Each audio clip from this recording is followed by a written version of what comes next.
The best tips that I can give for a new or pregnant mom that wants to breastfeed is start out and understand that breastfeeding actually happens and starts during pregnancy. A lot of people don't understand that the way that you move, eat can affect how breastfeeding happens. So, be healthy, stay active.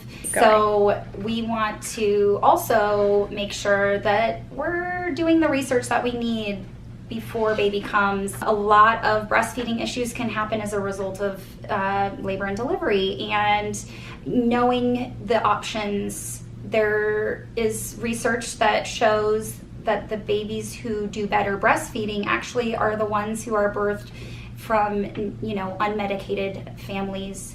We want to just try to make the process as natural as possible. Hire a doula, be moving during your labor, so that way the baby can transition and come out naturally. If that doesn't happen, always we can fix things, so that's not a detriment. But as soon as baby's born, whatever the mode, skin to skin needs to happen, and stay skin to skin for at least the first hour or after the first latch and feeding. This is really important to kind of give baby a chance to become comfortable in this new environment. They're in this dark, warm aquarium, and then they're suddenly birthed into this bright, shiny, overstimulated environment, and it can cause some distractions with feeding. So keep baby skin to skin as much as possible in those first few days to weeks, and also have full access to your breasts. Breastfeed that baby every time they wiggle the first 3 days.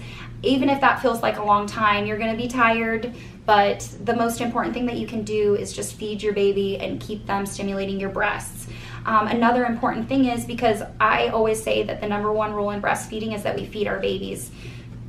There's no breastfeeding without a fed baby, but we need to be careful how we feed our babies if it's not going to be from the breast.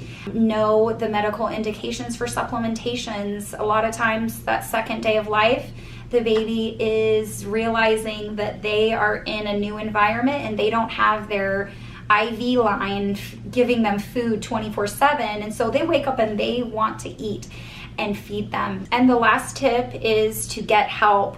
If you're having any questions about how breastfeeding is going, find an IBCLC in your area or go to your WIC clinic right away when you get home. Set up an appointment with somebody that can help you, preferably a lactation professional, and the sooner you get help, the sooner you'll be more successful.